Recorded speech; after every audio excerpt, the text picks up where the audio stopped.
Durante años, las víctimas en estos casos sin resolver se preguntaron si alguna vez obtendrían justicia. Pero en cada caso, las autoridades continuaron revisando pistas y utilizando la tecnología más avanzada para finalmente resolver los crímenes. Número 20. 6 años después de un robo en una joyería, la policía resolvió el caso sin resolver utilizando pruebas de 2 robos anteriores. El robo ocurrió en Thomas Jewelers de Shepperton el 27 de febrero de 2010. En plena noche, alguien había entrado a la tienda en Victoria, Australia, por el techo. Se usó una cuerda para bajar al ladrón dentro de la tienda y luego para que pudiera escapar. El dueño de la tienda llegó esa mañana y descubrió que faltaban joyas por un valor de más de $192,000. No había grabaciones de cámaras de seguridad y la policía no tenía pistas. El caso quedó sin resolver por un tiempo. En 2014 se presentó el primer gran avance en el caso. Por razones no reveladas, la policía relacionó el crimen con otros 2 robos que habían ocurrido 5 años antes. En marzo de 2005, un ladrón irrumpió en un sitio de trabajo en Shepperton. Se robaron alrededor de $600 en dinero y herramientas. Durante el robo, el ladrón rompió una máquina expendedora y se sirvió una lata de Coca-Cola. Después de tomarse la bebida, dejó la lata y huyó con el dinero. Al mes siguiente ocurrió otro robo, esta vez en una ferretería. Esta vez, el ladrón se raspó con una cerca, dejando evidencia de ADN. El ADN en ambos casos confirmó que estaban relacionados. En 2014 la policía relacionó el robo a la joyería. Sin embargo, la conexión no resolvió el caso de inmediato. El ADN no coincidía con nada en la base de datos. La policía solo podía esperar que el criminal volviera a atacar y fuera atrapado en el acto. En 2016 la policía se enteró de que eso ya había sucedido. Alrededor de la misma época en que se conectaron los 3 casos, Alex William Laycock, de 30 años, fue sentenciado a prisión por un robo a mano armada en un banco. Como parte de su sentencia, él entregó una muestra de ADN. Tomó tiempo para que la muestra fuera entregada, pero para 2016, la policía ya lo había conectado con los 3 casos sin resolver. Para ese momento, Laycock ya había salido de prisión y había enderezado su vida.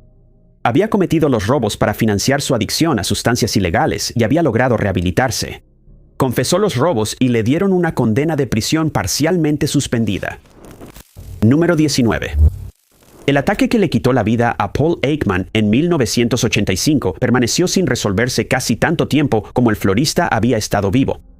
35 años después de que su cuerpo fuera encontrado en una solitaria autopista de peaje, las pruebas de ADN halladas en la escena del crimen finalmente revelaron quién fue el responsable. Paul era un florista de 35 años y transformista que vivía en Oklahoma City en el momento del crimen. Según un amigo, él era homosexual y a veces se encontraba con hombres en paraderos de descanso. También recogía autoestopistas de vez en cuando. Parecía que uno de estos encuentros casuales había terminado de forma terrible cuando el cuerpo de Paul fue descubierto el 18 de septiembre de 1985. Paul había estado conduciendo a casa desde un club en la cercana ciudad de Tulsa en ese momento, pero nunca llegó a casa. En cambio, su cuerpo fue arrojado cerca de una parada de descanso en la autopista de peaje. Tenía múltiples heridas causadas por un objeto cortante. La policía que investigaba el crimen en ese momento encontró colillas de cigarros cerca del cuerpo de Paul. Su auto también fue encontrado cerca y se encontró una huella dactilar latente en la manija de la puerta. Como no había sospechosos ni coincidencias con las pruebas, el caso quedó sin resolver. Con el paso de los años, la familia de Paul siguió buscando respuestas.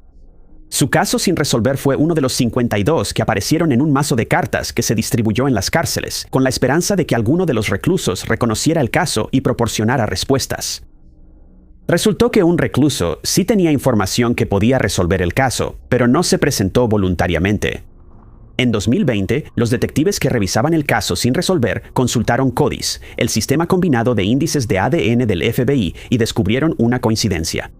4 años antes, en 2016, un hombre llamado Earl Wesley Wilson fue condenado a 5 años de prisión por un delito diferente. Tuvo que entregar su ADN y huellas dactilares. Ambos coincidirían con las pruebas encontradas en la escena del crimen. Cuando fue entrevistado, Wilson afirmó que nunca había conocido a Paul y no tenía explicación de por qué sus huellas dactilares estaban en la puerta del auto de Paul, pero la verdad finalmente salió a la luz. La exesposa de Wilson les dijo a los investigadores que lo había recogido en una gasolinera el día del crimen. Él la había llamado antes desde un McDonald's cerca de la parada de descanso y le dijo que necesitaba que lo recogiera. Cuando ella llegó, Wilson ya no estaba, pero después llamó desde la gasolinera. Dijo que alguien le había dado un aventón, pero el conductor hizo algo que a Wilson no le gustó, así que Wilson lo atacó. Confesó que no sabía si el hombre seguía vivo. Wilson finalmente confesó haberle quitado la vida a Paul y recibió una sentencia de 20 años de prisión. Número 18. A la 1:35 p.m. del 3 de marzo de 2003, el teniente Jeff Green intentó hacer lo que pensó que sería una detención de tránsito de rutina en Watauga, Texas. El criminal en realidad era un ladrón de bancos que intentaba escapar después de un robo exitoso, y la detención casi le cuesta la vida al oficial de policía. Aproximadamente 15 minutos antes de que el teniente Jeff Green se encontrara con el criminal, el hombre acababa de robar el Bank One cercano. El sospechoso entró usando un sombrero vaquero de paja y un bigote falso. Le dijo al cajero que estaba armado y exigió dinero. El cajero entregó una cantidad desconocida de dinero y el criminal se fue sin usar el arma que había traído. Huyó de la escena del crimen en un Jeep Wrangler rojo. A la 1:35 p.m., el teniente Green vio el Jeep a toda velocidad y dando un giro peligroso frente a él. Persiguió el auto en su motocicleta e intentó que el hombre se detuviera. En vez de eso, el Jeep salió del camino para hacer un giro en U y se lanzó contra el oficial de policía. El criminal abrió fuego contra el teniente Green, hiriéndolo en el tobillo. El oficial de policía respondió con disparos, pero aparentemente solo alcanzó al Jeep. El teniente Green se recuperó por completo, pero el criminal logró escapar. La fuerza policial trabajó para tratar de identificar al sospechoso y pronto descubrió que también había sido responsable de varios otros robos a bancos. Normalmente usaba vello facial falso y a veces un auricular, aunque no parecía estar comunicándose con nadie más. En algunas de las escenas del crimen, el criminal dejó evidencia de ADN, pero no hubo coincidencia. Se hicieron múltiples llamados para obtener información y se publicó una imagen tomada de las cámaras de seguridad de uno de los robos. Varias pistas fueron enviadas a la policía, pero ninguna llevó a resolver el caso, que ahora está sin resolver. Finalmente, en 2021, la policía recurrió a la genealogía genética para intentar resolver el crimen. Usando la herramienta, pudieron identificar a Mark Allen Long como sospechoso. Long vivía en Oklahoma en ese momento, y los oficiales viajaron al estado para intentar confirmar que coincidía con el ADN.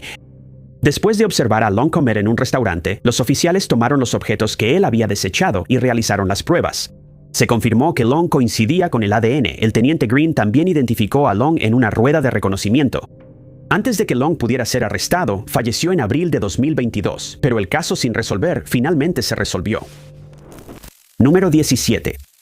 Lisa Holstead fue vista con vida por última vez en las primeras horas de la mañana del 12 de agosto de 1986. Ella y su novio, John Sott, iban manejando de regreso a casa después de una reunión familiar cuando tuvieron una discusión y Lisa se bajó del auto. Horas después, su cuerpo fue descubierto. Pasarían otros 36 años antes de que el caso se resolviera. John y Lisa vivían juntos en el área de Green Bay, Wisconsin, en ese momento. Lisa era madre de un niño de 5 años, Jeremy, quien esa noche se quedó con la familia. Así que la joven pareja no tenía prisa por llegar a casa. Eran alrededor de las 2:30 a.m. cuando Lisa salió del auto de John durante la discusión. Estaban a aproximadamente 1 milla de su departamento, pero Lisa dijo que iba a caminar. Lisa nunca llegó a casa, y cuando aún seguía desaparecida a la mañana siguiente, John llamó a la madre de Lisa y luego reportó la desaparición de su novia. Solo unas horas después, unos trabajadores de la construcción encontraron el cuerpo de Lisa en una zona pantanosa en lo que hoy es el Parque Natural de King Canyon. Había marcas de llantas cerca de su cuerpo y más tarde se descubrió que su propia blusa había sido utilizada para quitarle la vida. John fue inicialmente un sospechoso en la investigación. La forma en que se habían separado parecía sospechosa. John negó continuamente cualquier implicación en el caso y nunca hubo pruebas que indicaran que él le había quitado la vida a Lisa. Sin embargo, seguía siendo una persona de interés. Se encontró ADN en el cuerpo de Lisa, pero en ese momento se podía hacer poco con él. El caso de Lisa pronto quedó sin resolver. Apareció en programas como Crime Stoppers en los años posteriores a la muerte de Lisa y se reportaron nuevas pistas a la policía, pero ninguna de ellas funcionó. Con el paso de los años, la policía de Green Bay continuó revisando el caso, decidida a conseguir justicia para Lisa. Se volvieron a entrevistar a personas y se reexaminó la evidencia, pero no fue hasta 2018 que surgió la tecnología que permitió a la policía finalmente cerrar este caso. El ADN encontrado en la escena del crimen fue enviado para pruebas de genealogía genética. Se creó un perfil del sospechoso y surgió el árbol genealógico. Un hombre llamado Lou Griffin surgió como posible sospechoso. Griffin se había mudado al área de Green Bay un mes antes de que Lisa falleciera y trabajaba como conductor de camión. También tenía antecedentes de violencia, especialmente hacia las mujeres. Los detectives siguieron a Griffin y recogieron una lata de cerveza y una colilla de cigarro que él había tirado. El ADN de ambos coincidía con el que se encontró en la escena del crimen. Cuando fue entrevistado inicialmente, Griffin afirmó no conocer a Lisa. Cuando lo confrontaron con la evidencia de ADN, admitió que pudo haberse encontrado con ella la noche en que falleció, pero esa noche había estado bebiendo y consumiendo sustancias ilegales. Griffin fue arrestado y enfrentó un juicio, pero en enero de 2023 se declaró culpable de quitarle la vida a Lisa por conducta imprudente. Número 16. Cuando Ray Joe Clark, de 49 años, perdió la vida en febrero de 1981, fue un caso importante para la oficina del sheriff del condado de Washington. Eso fue porque Joe era uno de los suyos, un teniente que había trabajado para la policía durante 14 años. En 2016, el hombre responsable de este caso sin resolver finalmente fue condenado. Joe era un oficial de policía que seguía las reglas y que era muy querido por casi todos en la oficina del sheriff. En el momento del crimen, él encabezaba una campaña contra las pandillas que vendían sustancias ilegales en el área de Marietta, Ohio. El 7 de febrero de 1981, él dio una entrevista a los medios locales sobre el esfuerzo para limpiar la zona y luego pasó el día relajándose con su esposa, Patricia. Esa noche, la pareja estaba viendo el partido de baloncesto cuando Joe se levantó para ir a buscar algunos bocadillos. Cuando fue a la cocina, dispararon a través de la ventana trasera y la bala alcanzó a Joe. Falleció debido a la herida. La policía comenzó de inmediato la búsqueda del criminal responsable. Se creía que el trabajo de Joe combatiendo delitos relacionados con sustancias ilegales lo había convertido en un objetivo. Además, esa noche también eliminaron a un distribuidor de bajo nivel. La policía entrevistó a miembros de la comunidad que estaban involucrados en ese tipo de delitos. Pudieron encontrar a la persona responsable de eliminar al distribuidor, pero nadie sabía nada sobre Joe. La mayoría ni siquiera sabía quién era. Las pruebas encontradas en la escena del crimen incluían cartuchos de bala y un conjunto de huellas de botas en el patio trasero de Joe. Los testigos también informaron haber visto un auto sospechoso cerca de la casa de Joe. Era un Ford Pinto azul que se vio estacionado afuera con el motor encendido. Sin embargo, nadie había logrado ver bien al conductor. A pesar del intenso esfuerzo de los oficiales de policía, el caso quedó sin resolver. En 2012, la oficina del sheriff creó una unidad de casos sin resolver y el caso de Joe fue revisado nuevamente. Pudieron determinar el tipo de arma utilizada en el crimen, un tipo que era de uso estándar para oficiales de policía y personal militar. Luego llegó una pista importante que finalmente ayudó a resolver el caso. Unos años antes de que ocurriera el crimen, Joe había dirigido una investigación sobre uno de sus compañeros de trabajo, el agente Mitchell Ruble, quien había atacado a un sospechoso de robo para obtener una confesión de él. Ruble fue despedido de la fuerza policial y guardaba un gran resentimiento hacia Joe en particular. Ruble tenía una coartada para la noche del perturbador crimen. Había estado con un amigo, Bob Smithberger. Smithberger inicialmente confirmó la coartada, pero después de recibir inmunidad, confesó haber llevado a Ruble a la casa de Joe y esperar afuera mientras él le quitaba la vida a Joe. El arma utilizada en el ataque también fue recuperada. Ruble siguió sin confesar, pero después de 2 juicios, fue declarado culpable y pasó el resto de su vida tras las rejas. Número 15. El 22 de enero de 1991, al pie de una colina en la ciudad de Thermal, California, se encontraron restos humanos parcialmente descubiertos. El clima severo del desierto hizo trágicamente difícil identificar los restos, y la persona desaparecida no tenía ninguna identificación consigo. A pesar de la exhaustiva investigación del departamento del sheriff del condado de Riverside, todo lo que pudieron determinar fue que se trataba del cuerpo de una mujer, y a partir de ahí el extraño caso quedó sin pistas. Alrededor de la misma época, los familiares de Catherine Coffey empezaban a preocuparse por su ser querido desaparecido.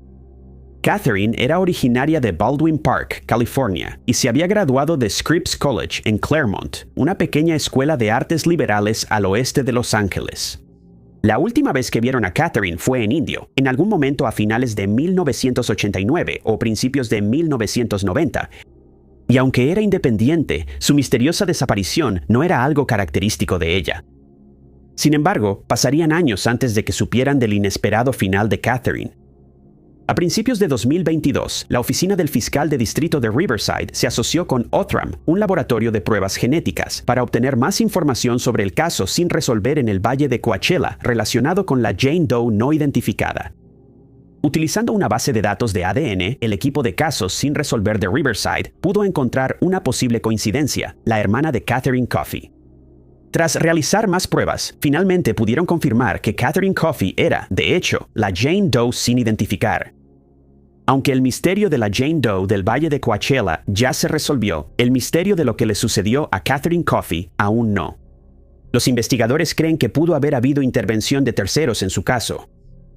Se exhorta a cualquier persona que tenga información sobre Catherine o que haya visto algo sospechoso en Thermal, California, a finales de enero de 1991, a que se comunique con el equipo regional de casos fríos de homicidios del condado de Riverside al 951-955-2777, número 14.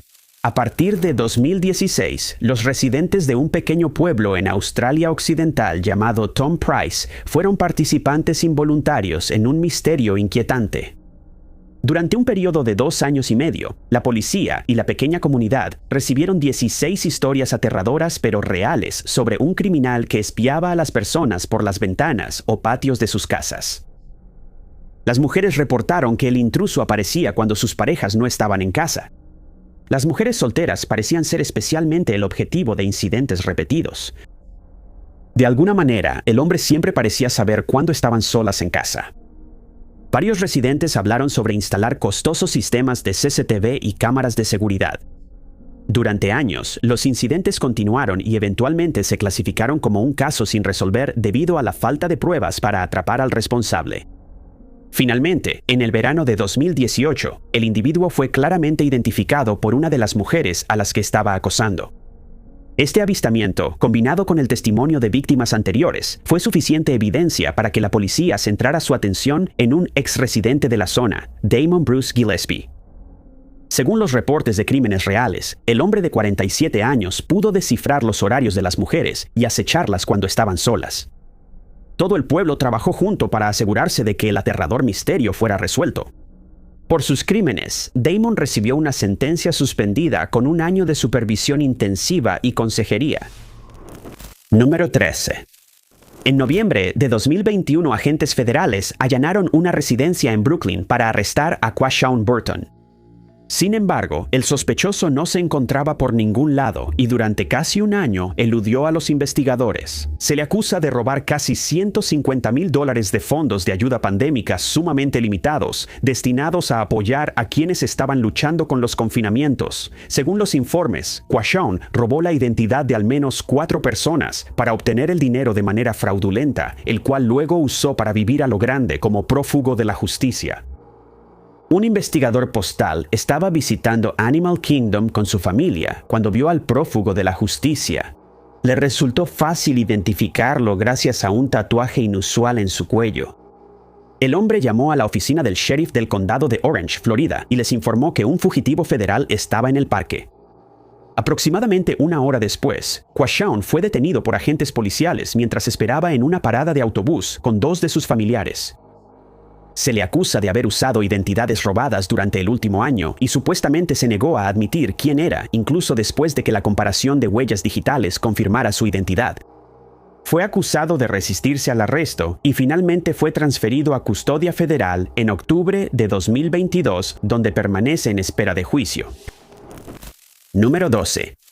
El 22 de enero de 1980, Evelyn Marie Fisher Bamford estaba sola en casa, recuperándose de una lesión reciente en la rodilla. Evelyn, de 32 años, vivía en una casa móvil en Miramar, Florida, con su esposo John.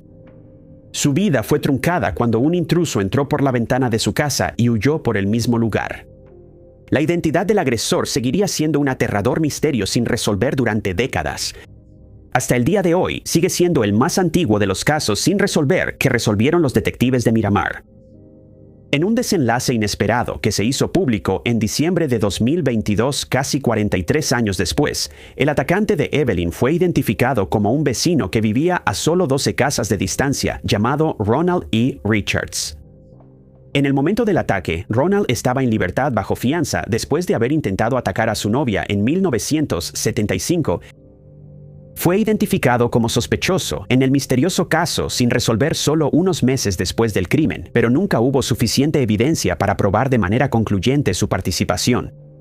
Sin embargo, gracias a los grandes avances en la ciencia forense del ADN, los investigadores en 2022 finalmente pudieron probar la culpabilidad de Ronald y resolver el misterio.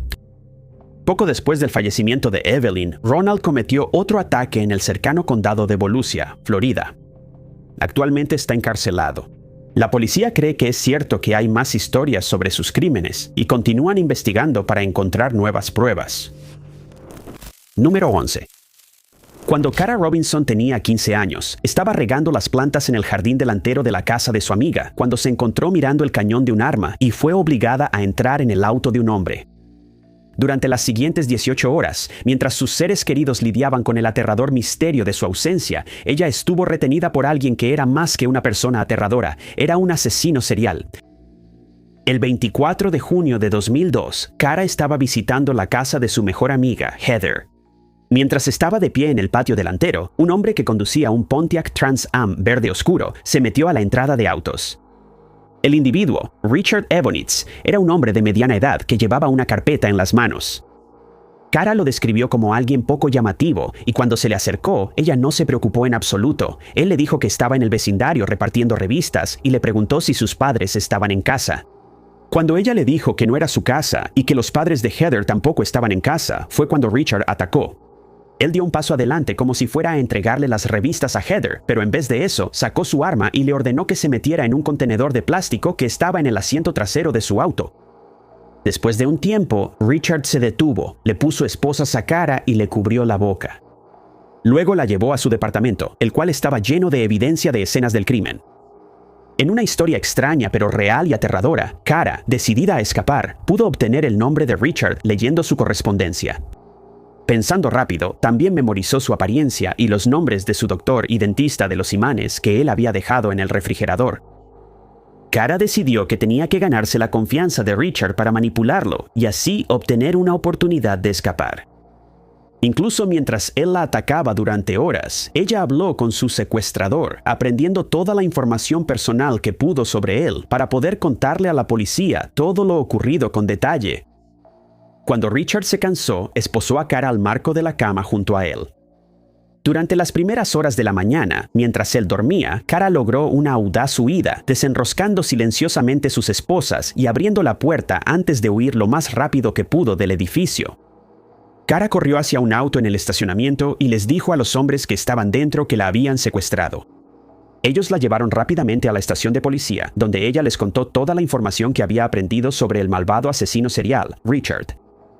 Para cuando los investigadores allanaron su departamento, el asesino serial ya había escapado de la justicia y seguía prófugo. Dentro de un baúl cerrado con llave, Richard había guardado recortes de periódicos sobre mujeres jóvenes que habían tenido finales inesperados en los últimos 5 años, así como notas escritas a mano sobre 3 chicas, Sofía Silva, Katie Lisk y Kristen Lisk. Richard se convirtió rápidamente en el principal sospechoso en estos casos sin resolver. Los investigadores pudieron rastrearlo hasta Sarasota, Florida, donde tenía planes de encontrarse con su hermana. Después de una persecución a alta velocidad en la autopista, Ricardo fue acorralado por la policía y finalmente se quitó la vida en lugar de enfrentar la justicia que merecía. Sin embargo, la valiente fuga y la rápida reacción de Cara no solo la salvaron a ella misma, sino que también le dieron cierre a las familias de Sofía, Katie y Kristen, resolviendo efectivamente 3 casos sin resolver. Hoy en día, Cara es conferencista e investigadora policial. Según su sitio web personal, ella cree que sobrevivió y carga con esta oscura historia para difundir esperanza y ánimo a otros sobrevivientes y para mostrarles que no están solos en sus verdaderas historias de terror. Número 10. Nacida y criada en un sistema familiar poco convencional y disfuncional, Katherine Knight fue sometida a un padre alcohólico y violento y a una madre que se negaba a enfrentarse a él y a otros miembros masculinos de la familia. Y en su lugar, Barbara Rowan les decía a sus hijas que simplemente lo soportaran y dejaran de quejarse. Esta crianza sin duda tendría un efecto psicológico en todos los niños, siendo Knight una de las más afectadas. Cuando estaba en la preparatoria, la etiquetaron como una solitaria y una abusiva que intimidaba a los alumnos más pequeños. En una ocasión, incluso agredió a un chico en la escuela con un arma. Sin embargo, cuando no estaba en un estado de furia, Knight era una estudiante modelo destacada y recibía premios por buena conducta. Pero por mucha educación que recibiera, no pudo liberar su mente de la violencia reprimida, una violencia que la seguiría hasta la adultez.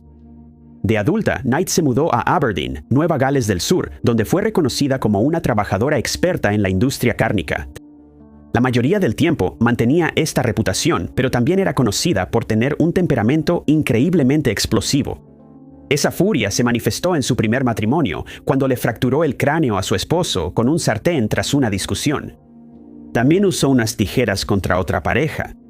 Todas las señales de advertencia estaban ahí, pero las parejas que tendría después no las tomarían en cuenta. En 1995, John Price y Catherine Knight se mudaron juntos, y Price ya tenía 3 hijos propios, quienes parecían aceptar a su nueva novia de inmediato. 3 años después de iniciar su relación, la pareja tuvo una disputa por la negativa de Price a casarse con Knight, y en represalia, ella grabó en video supuestos objetos que su pareja había robado del trabajo y se los envió a su jefe. Después de 17 años de trabajar ahí, lo despidieron. Ese mismo día, él echó a su novia de la casa solo para retomar la relación unos meses después. Sin embargo, las peleas no pararon, lo que llevó a que muchos de los amigos de Price no quisieran tener nada que ver con él. Los vecinos y compañeros de trabajo no veían ese tipo de drama, y nadie lo esperaba tampoco. Pero Knight era abusiva e incluso atacó a su pareja con un objeto punzocortante, lo que llevó a una orden de restricción. A pesar de todo esto, se reconciliaron una vez más. Para el año 2000, Price había comenzado un nuevo trabajo, y en marzo, todo se vendría abajo en un acto final dramático. El 29 de febrero de ese año, Price les dijo a sus compañeros de trabajo que si no se presentaba al día siguiente, debían llamar a la policía. A las 6 en punto de la mañana del 1 de marzo, los vecinos se preocuparon al ver que el auto del hombre seguía estacionado en la entrada, y cuando no se presentó a trabajar, sus compañeros fueron a buscarlo. Tanto los compañeros de trabajo como los vecinos intentaron llamar la atención del dueño de la casa, pero la puerta principal manchada de rojo los llevó a contactar a la policía. Al llegar a la casa, los oficiales derribaron la puerta, sin saber la escena espantosa con la que se iban a encontrar. Adentro, Knight estaba en un coma autoinducido, después de haber tomado una gran cantidad de pastillas para dormir, y el fluido vital de Price pintaba la casa de un nuevo tono escarlata. Una investigación más a fondo finalmente descubrió de dónde provenía el fluido. Colgada de un gancho para carne recién instalado, había una piel humana. El torso expuesto de Price fue encontrado en la sala sin cabeza. Los investigadores, perturbados por la escena, comenzaron a buscar las partes del cuerpo que faltaban. En la cocina, encontraron una mesa cuidadosamente puesta con bandejas de papas al horno, zanahorias, betabeles, repollo, calabaza, salsa y porciones de carne humana. Una olla, aún tibia al tacto, estaba sobre la estufa. La tapa fue levantada con vacilación, pero cuando los oficiales tuvieron el valor de mirar dentro, encontraron que la última pieza faltante les devolvía la mirada. En ese momento, Knight fue esposada, colocada en la parte trasera de una patrulla y llevada a su celda, donde esperó la fecha de su juicio. En 2001, durante el juicio, Knight se declaró culpable de homicidio, y la sentencia que siguió marcaría la historia de Australia. Catherine Knight fue la primera mujer en Australia en recibir una sentencia de cadena perpetua sin posibilidad de libertad condicional, sin volver a ver la luz del día jamás. Número 9. Era la mañana del 12 de abril de 2022, cuando el caos absoluto interrumpió el ritmo de la ciudad de Nueva York. Desde las 8:24 am de ese día, durante 29 horas se llevó a cabo una búsqueda en toda la ciudad. Las autoridades buscaban a un hombre que había cometido un crimen descarado a plena luz del día. El hombre que buscaban era afroamericano, de complexión robusta, con la cabeza calva y ojeras oscuras bajo los ojos. El 13 de abril a la 1 p.m.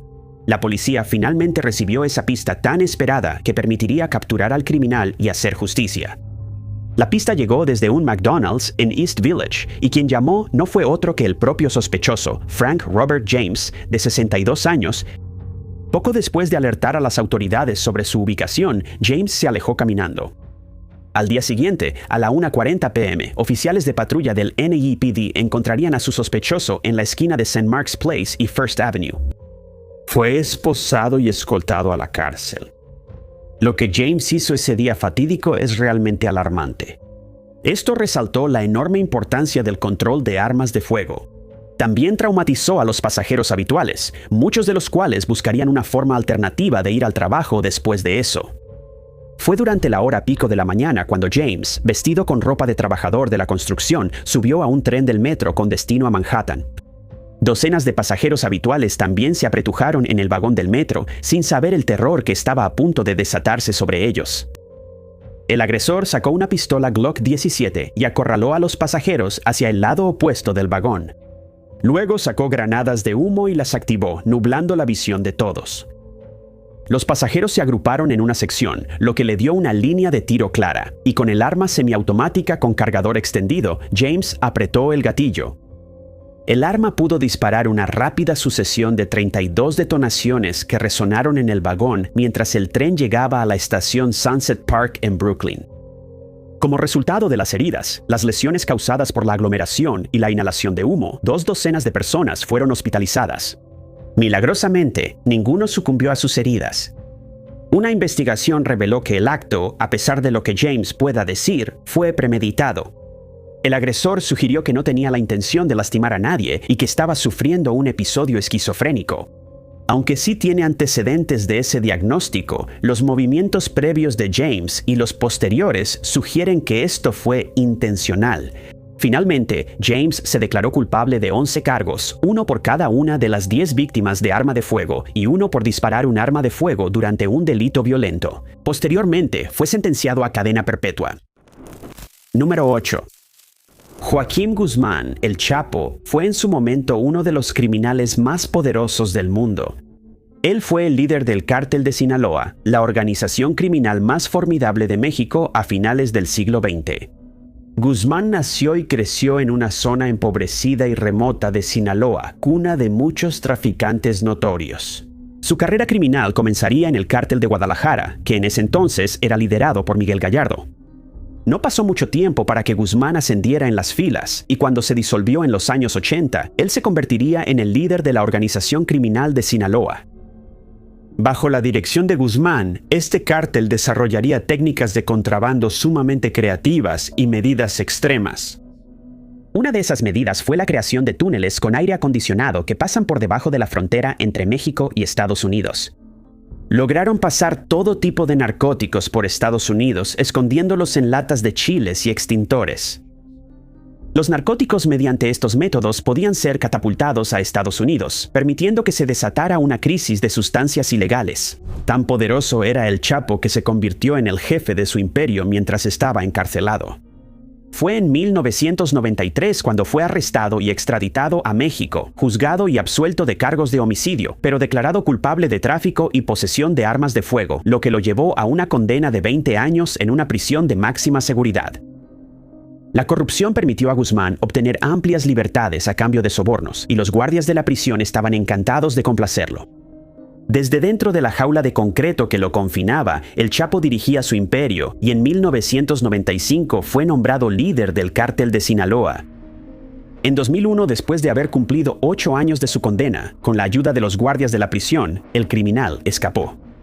A principios del siglo XXI, se creía que Guzmán era responsable de los narcóticos que se traficaban desde Colombia y México hacia Estados Unidos. También era el mayor contrabandista de esas sustancias ilegales, según informes de investigación. Algunas investigaciones sugerían que el capo tenía un ingreso anual estimado de $3,000 millones. Guzmán se volvió tan famoso que su fama alcanzó dimensiones legendarias. Fue glorificado y considerado un héroe, pero el gobierno de Estados Unidos no lo veía así. Para ellos, él era un enemigo público que debía ser capturado. Durante años, logró evadir el arresto, aunque fue nombrado un objetivo prioritario, e incluso con la recompensa sustancial de $5 millones por información que llevara a su arresto, la comunidad permaneció en silencio, permitiendo que las prácticas del cártel continuaran hasta que finalmente fue capturado de nuevo en febrero de 2014. Se había estado escondiendo y fue localizado a través de una operación de varias semanas realizada por la DEA y la Marina Mexicana. Esta vez fue recluido en la prisión del Altiplano, otro establecimiento de alta seguridad. Sin embargo, la noche del 11 de julio de 2015 se fugaría de nuevo. Esta vez, no necesitó sobornar a los guardias, sino que escapó por un conducto debajo de la regadera en su celda. El conducto llevaba a un túnel de 1 milla de largo que terminaba en una obra en construcción. Durante 6 meses, la cacería para atrapar a El Chapo estuvo en marcha una vez más. Y en enero de 2016 finalmente fue capturado durante un intercambio de disparos y fue extraditado a Estados Unidos, donde sería acusado de varios delitos. Fue condenado por tráfico, lavado de dinero y conspiración para cometer homicidio. Su juicio comenzó en 2018 y para 2019 fue declarado culpable y sentenciado a cadena perpetua, sin posibilidad de escapar nunca más. Número 7. En 2020, Matt Ratana, sargento de la Policía Metropolitana de 54 años que estaba cerca de jubilarse, fue herido de muerte. El 25 de septiembre, Luis de Souza, de 23 años, fue detenido por posesión de cannabis. Los oficiales no detectaron un revólver Colt antiguo oculto y municiones que él llevaba. Como la sala de detención en Windmill Road, en Croydon, no tenía detectores de metales, de Souza logró ingresar las armas. Durante una segunda revisión, mientras estaba esposado con las manos detrás de la espalda, de Souza sacó el revólver y disparó, hiriendo a Ratana en el corazón y el pulmón. Un segundo disparo alcanzó la pierna de Ratana. Un cuarto disparo alcanzó a de Souza en el cuello, causándole daño cerebral. Ambos fueron hospitalizados, pero Ratana falleció, marcando la primera muerte por disparos de un oficial de policía británico desde 2012. Las investigaciones revelaron que de Souza tenía una funda oculta bajo el brazo que los oficiales que lo arrestaron no detectaron. La policía cree que pasó el revólver a sus manos dentro de la camioneta policial. Arrestado en noviembre de 2020, de Souza fue acusado de homicidio en junio siguiente. En abril de 2023, él se declaró no culpable, alegando que tenía síndrome de Asperger y que estaba teniendo una crisis. Sin embargo, tras un juicio en la Corte de la Corona de Northampton, de Souza fue declarado culpable y recibió una cadena perpetua sin posibilidad de libertad condicional, reservada para los crímenes más graves debido al grado de planificación y premeditación que se encontró. Más tarde apeló, pero su apelación fue rechazada. Número 6. Nacido en Brooklyn en 1960, hijo de un padre ejecutivo de publicidad y una madre bailarina de salón, Keith Raniere no seguiría los pasos de ninguno de ellos. Después de que la familia se mudó a Suffern, Nueva York, Raniere destacaría en ciencias y matemáticas y buscaría una educación superior en la universidad. Después de la universidad, trabajaría como programador de computadoras y consultor antes de lanzar su propia empresa llamada Consumer Byline. Sin embargo, cuando los reguladores investigaron ese negocio, descubrieron que era un esquema piramidal y Raniere tuvo que pagar una multa. 8 años después, en 1998, fundó Executive Success Programs, que más tarde se conocería como Nexia, una empresa que posteriormente estaría vinculada a crímenes violentos. El programa comenzó como una especie de coaching ejecutivo de autoayuda, pero rápidamente se convirtió en algo mucho más perturbador. Dentro de la empresa existía un subgrupo conocido como Dominus Obsequius Sororium, o DOS, un culto secreto en el que Raniere se hacía pasar por un gurú de autoayuda, llamándose a sí mismo Vanguard. Aquellos que se unían a la empresa sin sospechar nada eran manipulados y controlados por Raniere y eventualmente pasaban a formar parte de sus seguidores. La sociedad secreta llevó a cabo la marcación de mujeres, con el gurú marcando sus iniciales en sus cuerpos. Este acto por sí solo subrayó los peligros de este tipo de organizaciones sectarias. El mal uso del poder, la manipulación y el abuso estaban ocultos bajo la apariencia de superación personal, pero pocos sabían los horrores en los que se estaban metiendo. Además del extravagante requisito de marcarse, las mujeres también eran obligadas a grabar confesiones falsas y proporcionar imágenes comprometedoras a la organización que podían ser usadas como chantaje en caso de que decidieran denunciar. Durante los siguientes años, mujeres de varias edades serían atraídas al culto, muchas de las cuales fueron traficadas y obligadas a realizar los actos que quería Vanguard. Los castigos físicos y psicológicos dominaban el culto, generalmente aplicados a quienes disentían. Desde 1998 hasta 2017, los crímenes de Raniere continuaron hasta que varias víctimas y exmiembros finalmente expusieron el secreto. Inmediatamente, se inició una investigación y ese año, periodistas de investigación informaron sobre la existencia de DOS y destacaron las atrocidades que ocurrían dentro. Los artículos hablaban de marcas a fuego, dietas forzadas y esclavitud. Tras la indignación pública, se inició formalmente una investigación criminal contra Nexia y Rainier. Inicialmente, el gurú negó tales acusaciones y logró escapar a México, lo que obstaculizó la investigación. Pero las autoridades lograron localizarlo y, en marzo de 2018, finalmente fue detenido. Una investigación adicional, basada en los testimonios de las víctimas y exmiembros, llevaría a cargos graves contra Rainier. Los cargos presentados en su contra incluían trata de personas, intento de trata de personas y conspiración para cometer trata de personas, asociación delictiva y conspiración para cometer asociación delictiva, conspiración de fraude electrónico y conspiración de trabajo forzado. Para junio del año siguiente, Rainier fue declarado culpable de todos los cargos, y los detalles revelados en su juicio solo añadieron más horror al caso. Fue enviado a prisión de por vida y nunca volverá a ver la luz del día. Número 5. En 1980, el colíder de los Beatles, John Lennon, fue asesinado afuera de su edificio de apartamentos en Manhattan el 8 de diciembre. El agresor, Mark David Chapman, emboscó a John Lennon y a su esposa, Yoko Ono, cuando regresaban a casa. Chapman, quien se había encontrado con John Lennon más temprano ese día para obtener un autógrafo en su álbum Double Fantasy, disparó un revólver calibre .38 Special, hiriendo a Lennon 4 veces. Chapman no huyó, sino que se sentó cerca para leer El guardián entre el centeno. La policía llegó rápidamente, arrestó a Chapman y llevó a Lennon de urgencia al Hospital Roosevelt, donde fue declarado muerto a las 11:15 p.m. Chapman, un ex guardia de seguridad de Hawái, estaba obsesionado con los Beatles y especialmente con Lennon. Se volvió inestable y se obsesionó con El guardián entre el centeno, identificándose con el personaje principal, Holden Caulfield, un cazador de farsantes que odiaba la hipocresía. Chapman comenzó a hacer una lista de personas a las que quería eliminar, incluyendo a Lennon. Renunció a su trabajo, compró un arma y viajó a Nueva York. Después de una vacilación inicial, regresó el 6 de diciembre para llevar a cabo el crimen que había planeado durante meses. Investigaciones adicionales revelaron que Chapman buscaba la gloria de eliminar a Lennon y lo resentía por lo que él percibía como hipocresía. En particular, el comentario de Lennon sobre que los Beatles eran más populares que Jesús, lo cual Chapman sentía que se contradecía con su canción God. Y el estilo de vida lujoso que parecía contradecir las letras de Imagine, como Imagina que no hay posesiones. A pesar de un posible diagnóstico de esquizofrenia, Chapman se declaró culpable de homicidio en segundo grado en junio de 1981, alegando que estaba cumpliendo la voluntad del Señor. Recibió una sentencia de 20 años. Con derecho a libertad condicional desde el año 2000, le han negado la liberación 14 veces y tendrá su próxima audiencia en 2027. Número 4. Fue en 1987 cuando aparecieron 2 cuerpos en Tunbridge Wells, Kent. Las víctimas eran Wendy Knell, de 25 años, y Carolyn Pierce, de 20 años. Fueron víctimas de 2 ataques separados, asesinadas por un agresor desconocido que permanecería sin nombre durante varias décadas. Los casos de Knell y Pierce quedaron sin justicia y la comunidad tuvo dificultades para comprender un acto tan atroz cometido contra 2 personas inocentes.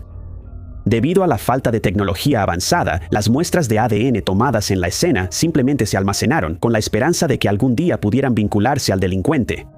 No sería hasta 2020 cuando se daría a conocer la identidad del maníaco, pero no antes de que más atrocidades fueran dibujando su perfil, lo que le valió el apodo de monstruo de la morgue. En 2007, una revisión del caso sin resolver descubrió que el ADN del perpetrador coincidía en ambas escenas del crimen. Esto indicaba que los 2 ataques separados estaban de hecho conectados por un solo agresor. A pesar de este avance, el dueño de dicho ADN permanecería desconocido hasta 2020. Cuando se realizó otra investigación sobre el caso de hace 3 décadas, finalmente se descubrió quién estaba detrás de todo. En diciembre de 2020, David Fuller, de 67 años, fue esposado y escoltado a una celda de la cárcel. No pasó mucho tiempo antes de que fuera identificado como el criminal que le quitó la vida a las 2 mujeres en 1987. Nadie lo sabía en ese momento, pero este caso estaba a punto de volverse mucho más perturbador. Fuller no solo asesinó a estas 2 mujeres, sino que también fue responsable de varios otros crímenes grotescos, los cuales cometió durante un periodo de 12 años y grabó los delitos que después serían usados en su contra en el juicio.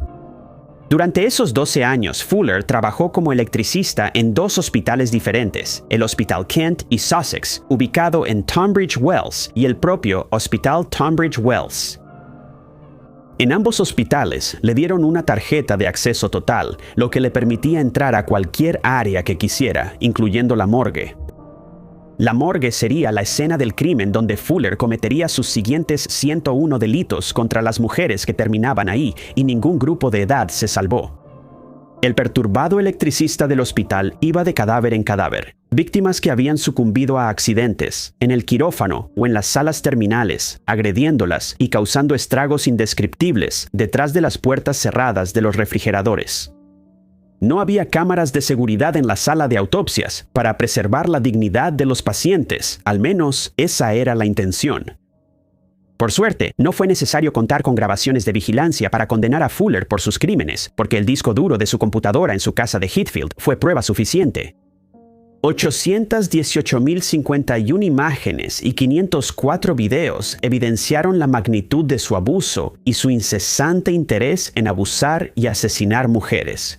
El monstruo de la morgue, de 71 años, ahora está en una celda junto a Michael Stone y Wayne Couzens, y ninguno de ellos volverá a ver la luz del día. Número 3. En una tranquila mañana de lunes, justo antes de las 10 de la mañana, en mayo de 2023, los servicios de emergencia fueron llamados a una escena devastadora en Dalton. Al llegar, 2 cuerpos, con múltiples heridas, yacían inmóviles en la casa. Identificar a la pareja no tomó mucho tiempo. Eran Stephen Harnett, de 25 años, y Katie Higdon, de 27 años, una pareja que recientemente había comenzado a salir. También en la propiedad estaban 4 de los hijos de Katie, quienes no presenciaron el crimen, pero probablemente escucharon cómo ocurría todo mientras se escondían por miedo. Sin sospechosos inmediatos en mente, la policía pidió información esperando que alguien se presentara. Las autopsias revelaron la angustiante y valiente lucha que libraron las víctimas. Katie recibió 99 heridas en su cuerpo, con más de 20 dirigidas a su rostro, cada una hecha con un arma afilada. Stephen sufrió 24 heridas y lo dejaron morir a causa de ellas junto a su pareja. Pasarían varios días antes de que la policía finalmente identificara a un posible sospechoso y lo pusiera bajo custodia mientras se llevaba a cabo la investigación. A medida que avanzaba el caso, se revelaría un perturbador y frenético doble homicidio. Fue el exnovio de Katie quien llamó la atención del detective. Marcus Osborne, de 35 años, tenía antecedentes de violencia doméstica, especialmente con su primera víctima. Había sido liberado bajo fianza solo unos días antes de que ocurrieran los asesinatos. Lo más perturbador de todo fue que la víctima le había dicho a la policía que Osborne la había amenazado con quitarle la vida. Y ese día, justo cuando regresaba a casa después de una cita en el cine, eso fue exactamente lo que sucedió. El atacante despiadado se metió a la fuerza en la casa en Huddersfield, atacó a Katie y le quitó la vida. Luego usó su teléfono y su cuenta de Snapchat para atraer a su próxima víctima al lugar. Stephen fue tomado por sorpresa y asesinado en cuestión de segundos. Supuestamente, Osborne luego dijo que Romeo y Julieta ahora pueden morir juntos. Era evidente que estaba dominado por un ataque de celos descontrolados. Después de ambos ataques, luego secuestró a otra mujer y la llevó a la misma casa donde la agredió y la mantuvo amenazada con un cuchillo durante el resto de la noche. De manera extraña, también intentó invitar a los vecinos para que vieran los cuerpos. No se sabe si alguno de ellos aceptó su invitación. Se descubrió que Osborne tenía varias otras condenas por delitos violentos contra 2 exparejas más. En marzo de 2024 se declaró culpable de 2 cargos de homicidio en primer grado, uno de agresión y otro de privación ilegal de la libertad. El juicio se llevó a cabo en la Corte de la Corona de Leeds, donde recibió una sentencia de cadena perpetua sin posibilidad de libertad condicional para nunca ser liberado de las rejas de hierro que ahora contienen su violencia incontrolable. Número 2. Durante una función de medianoche de El Caballero de la Noche Asciende, el 20 de julio de 2012, en el Century 16 Multiplex en Aurora, Colorado, James Holmes, de 24 años, entró a la sala 9 por una salida de emergencia. 30 minutos después de que comenzó la película, el atacante enmascarado, vestido con equipo de protección, lanzó granadas de humo para dificultar la visión antes de abrir fuego, con múltiples armas, incluyendo una Remington 870 calibre 12, una Smith & Wesson M IP-15 y una Glock 22 calibre .40. El ataque resultó en 76 disparos, acabando con la vida de 12 asistentes al cine y dejando gravemente heridas a otras 70 personas.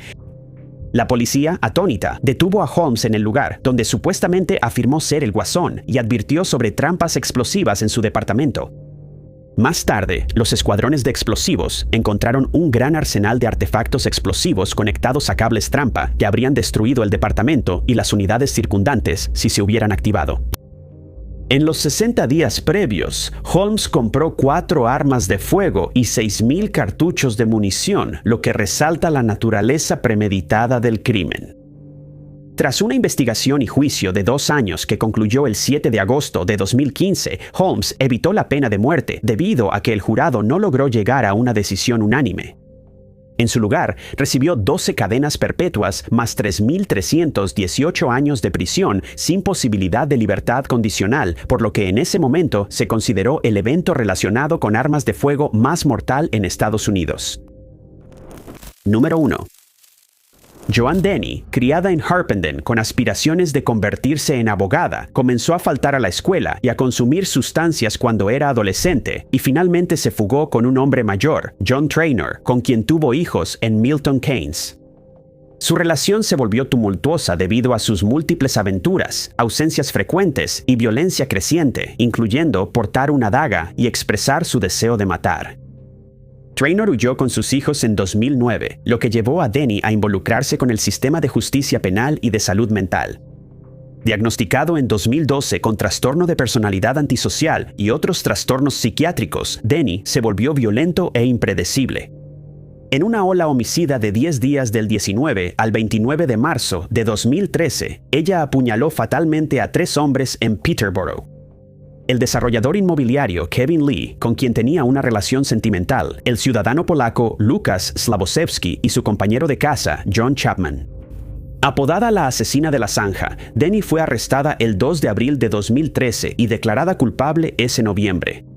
Además de los 3 asesinatos, enfrentó 2 cargos de intento de homicidio por atacar al azar a 2 hombres en Hereford, crímenes que describió como adictivos y divertidos. Se declaró culpable de todos los cargos, admitiendo que específicamente eligió a hombres como objetivo y supuestamente tenía la intención de acabar con la vida de al menos 9 personas por diversión. A pesar de sus trastornos mentales, Denny fue sentenciada a pena de por vida, sin posibilidad de libertad condicional, en el Old Bailey, asegurando que nunca será liberada, convirtiéndola en la tercera mujer en el Reino Unido en recibir esta sentencia. Actualmente está encarcelada en la prisión de Low Newton. Muchas gracias a todos por ver. Si les gustó este video, asegúrense de darle like. Además, no olviden suscribirse y hacer clic en la campanita de notificaciones para estar al tanto de todas nuestras futuras publicaciones. Pero mi nombre es Top 5 Unknowns y los veré en el próximo video.